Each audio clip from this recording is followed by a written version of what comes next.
Aujourd'hui, Christophe Michalak revisite un grand classique, la pêche melba. Pour sa recette, le chef pâtissier réalise une compotée avec 3 variétés de pêche, mais aussi de la chantilly au thym citron, une tuile aux amandes et d'étonnantes tiges de sucreries au malt coloré. Pêche melba, extrêmement simple, rapide, efficace. On a tout vu et tout entendu et tout goûté sur la pêche melba. En moins de 30 minutes, c'est toujours un peu délicat parce que Auguste Escoffier l'avait fait il y a très longtemps pour une cantatrice qui s'appelle Nelly Melba, pour la petite histoire. Et donc c'est une pêche qui est pochée avec une glace vanille, avec de la chantilly, avec des amandes Polignac, ce sont des amandes effilées pochées dans un sirop et caramélisées. Et logiquement, il y a un petit jus de groseille. Voilà. Pour savoir un petit tour de magie, là, pour tout savoir sur la pêche melba, eh bien, moi, je vous propose de la refaire un peu rock'n'roll, avec un peu de technicité, parce que, voilà, on est quand même dans la peau d'un chef. C'est ma première pêche melba. C'est vrai que j'ai jamais pensé à faire ce dessert-là. Et je trouve ça génial d'avoir un cours privé par Christophe Michalak pour redécouvrir la pêche melba. Je suis un homme heureux. Ça me parle pas du tout. Pêche melba, j'en mange jamais. Je suis pas du tout sucré, donc pêche melba, ça me parle pas du tout. Attention, nos 2 candidats vont devoir être très attentifs pendant la démonstration du chef. Ils ne pourront compter que sur leurs notes lors de l'épreuve car ils ne possèdent pas la recette. Pour sa pêche melba, Christophe Michalak commence par faire rôtir des quartiers de pêche blanche avec du miel et du thym citron pendant une dizaine de minutes dans un four à 200 degrés. Il prépare ensuite un sirop. Donc là, grosso modo, je vais faire bouillir mon sirop, de l'eau, grosso modo, donc le double d'eau par rapport au sucre. D'accord ? En parallèle, je vais y mettre un peu de thym. Voilà. On va faire bouillir tout ça. Là, je vais prendre ma pêche jaune. Et pareil, je vais couper. J'aurais pu la pocher entière comme ceci, mais je veux aller très vite. Donc, je vais la couper, pareil. Voilà, couper en 4. Et on va la faire pocher. En fait, l'idée, c'est d'avoir une pêche rôtie, une pêche pochée, une pêche crue. D'accord. Comme ça, on ne se prend pas la tête, on sait que ça va être très bon. Lorsque le sirop est à ébullition, Christophe Michalak poche les pêches pendant 10 minutes à feu doux. Pendant ce temps, le chef corse l'épreuve en revisitant les amandes Polignac. On va prendre un petit peu de... un petit peu d'amande. On va prendre à peu près le même poids en sucre.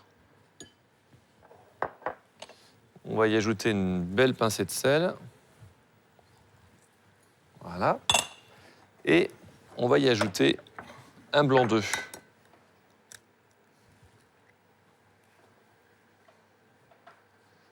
Hop là. Et on va mélanger tout ça.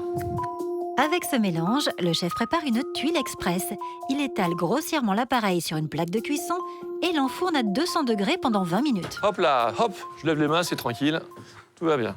Maintenant, je vais mixer des groseilles. Donc on égrappe, hop, tout simplement nos groseilles. On ne va même pas se prendre la tête, on va tout mixer. Pour un gain de temps.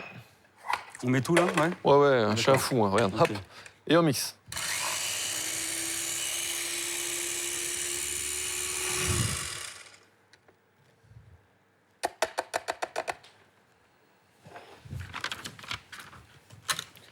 Alors. Ensuite, mon idée, c'était de récupérer tout mon jus. Voilà, on va le passer juste pour récupérer mon jus de groseille, sans sucre, sans rien. On va avoir un jus très, très acidulé. Le jus de groseille est prêt. Le chef lance maintenant l'étape périlleuse de la recette, le travail du sucre isomalt. C'est un sucre de synthèse, alors qui est plutôt vraiment utilisé pour les professionnels, hein, pour cuire. En fait, ce sucre, on va le dissoudre sans eau, sans rien. Une fois qu'il sera dissous, il va être à peu près à 180 degrés. Ça, on va obtenir en fait une sorte de sirop de sucre translucide. Ce sirop, on va le colorer avec un colorant rouge. On va faire attention parce que c'est très très chaud, hein. On va le verser sur une feuille silicone. On va le faire refroidir un petit peu et puis on va tirer des petites tiges avec nos 2 petites mimines. Donc j'espère que vous résistez au chaud. On va juste tirer quelques tiges et ces tiges, en fait, on va les ranger un peu artistiquement sur notre crème chantilly, adaptée donc sur notre pêche melba. Avec Christophe Michalak, la pêche melba prend une autre dimension, mais il est temps de récupérer les pêches pochées au sirop. Vous voyez, elles sont... là, j'ai même pas besoin de les planter, mais je vois qu'elles sont un peu boursouflées, donc elles sont extrêmement fondantes à cœur. D'accord? C'est comme ça que je les veux. Donc je vais les récupérer.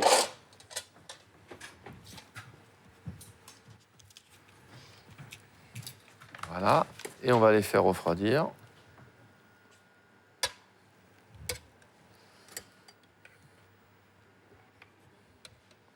Vous avez vu, je vous parlais de la peau, regardez. La peau s'enlève avec une grande facilité. Attention tout de même aux brûlures. Alors, je vais récupérer ma crème chantilly. Hop. Comme à mon habitude, juste quelques heures avant l'émission, en fait, j'ai mis quelques zestes de citron jaune, quelques zestes de citron vert dans de la crème liquide, sans sucre, sans rien. Et j'ai rajouté un tout petit peu de thym citron. D'accord? Je fais une infusion à froid. D'accord. Voilà, là, ça a bien été infusé. L'idéal étant de le faire presque la veille pour le lendemain. Souvent, c'est vrai que la pâtisserie, lorsqu'on fait des pâtes, une pâte à baba, une pâte à brioche, c'est nécessaire de peser et d'être très régulier. Là, je vous propose vraiment une cuisine décomplexée, une pâtisserie cuisinée décomplexée, un peu comme à la maison, c'est-à-dire que pas de prise de tête. Voilà, on ouvre le placard, on se fait plaisir, là, notre crème chantilly, vous allez la parfumer, vous allez la sucrer selon votre goût, donc pas trop sucré, bien évidemment, on est toujours à la recherche de moins sucré et moins de gras. Christophe Michalak ajoute un peu de sucre et du mascarpone pour que la chantilly reste bien ferme. Pendant qu'elle monte, le chef sort ses pêches rôties du four et il nous propose encore un peu d'épluchage. J'essaye vraiment d'être un peu partout. Hop, Et oui, car s'il faut penser à bien faire refroidir les pêches, il ne faut pas oublier la crème chantilly. hop. Là, je suis impeccable. Pas trop monté, Ah oui, pas trop monté, ouais. sinon ça va vous faire du beurre. Hein. Alors. Impeccable. Christophe Michalak réserve sa chantilly dans une poche à douille et la fait durcir au frigo. Sur le feu, le sucre isomalt a complètement fondu. Il est temps de le colorer avec un savant dosage de couleurs. Je commence à faire un orange, avec un peu de jaune, un peu de rouge. Voilà. Voilà, et là, je rajoute encore du rouge. D'accord? Là, on décuit notre sucre. Donc attention aux projections. Vraiment, vous vous mettez de loin. Faites très très attention. Et un piège supplémentaire pour nos deux candidats. Christophe Michalak étale ensuite le sucre isomalt sur une feuille de silicone pour qu'il refroidisse quelques minutes. On va vérifier notre sucre là. Donc là, vous voyez, il est encore chaud. Après, l'idée, c'est de le remettre en boule. Voilà. Donc il est encore un peu chaud. On va attendre encore un petit chouïa. Voilà, on va le laisser bien refroidir. Il ne faut pas grand-chose pour que ça dérape. La tension monte chez nos deux candidats qui sont intrigués par cette étonnante préparation. C'est le Harry Potter de la pâtisserie, donc il est très très doué, il va très très vite. Donc là, je me dis, oh là, il y a beaucoup de choses à travailler et ça va être très difficile. Le chef utilise ensuite une troisième variété de pêche, la pêche plate. Et après la rôtie, la pochée, c'est au tour de la crue d'être détaillée en petits dés. Allez, on va se concentrer sur le travail du sucre. Un isomalt, exactement.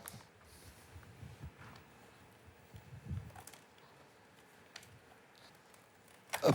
Et vous voyez, hop, là, je peux commencer à tirer. Vous voyez, j'ai une texture plutôt intéressante. On tire délicatement. Voilà, et on fait quelques tiges. À condition de ne pas oublier de mettre des gants. En voyant le chef, on pourrait croire que réaliser des tiges en isomalt est un jeu d'enfant. Ah, l'idée, c'est que j'ai vraiment envie que vous maîtrisiez cette matière. Pour Christophe Michalak, maîtriser la matière signifie aussi pouvoir la sculpter comme on le souhaite. Mais attention de ne rien oublier, car dans le four, la tuile a terminé sa cuisson. Et le chef doit la faire refroidir au congélateur. Et oui, de la chantilly sur une tuile bouillante, ça peut vite se transformer en beurre. En même temps, je sors mes pêches. Je récupère ma brunoise. Mes pêches rôties. Voilà. Et là, je vais les concasser. Le chef mélange ses pêches crues, rôties et pochées, puis il ajoute de la pulpe d'abricot pour lier le tout façon compotée. Il découpe ensuite ses tiges de sucre isomalt, puis il passe au montage de sa pêche melba. Alors, comment ça se passe? Tout simplement, on va mettre... On va être généreux dans la compote de pêche parce que dans pêche melba, il y a pêche. Voilà. Là, je sais que ça, juste ça déjà, ça fait toute la différence. Christophe Michalak ajoute ensuite une boule de glace à la vanille, qu'il nappe de jus de groseille, puis il recouvre de chantilly. Voilà.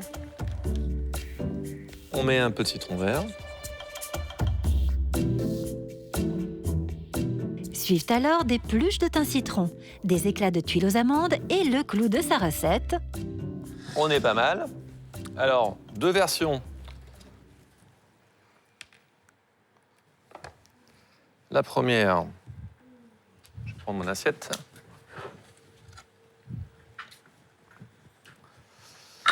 Hop.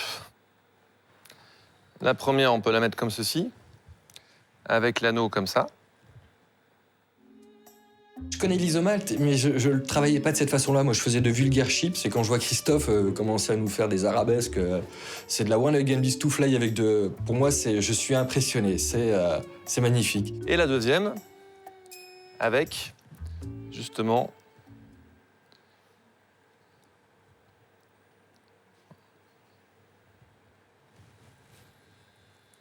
avec mes tiges. Posé un peu en mikado, en fait.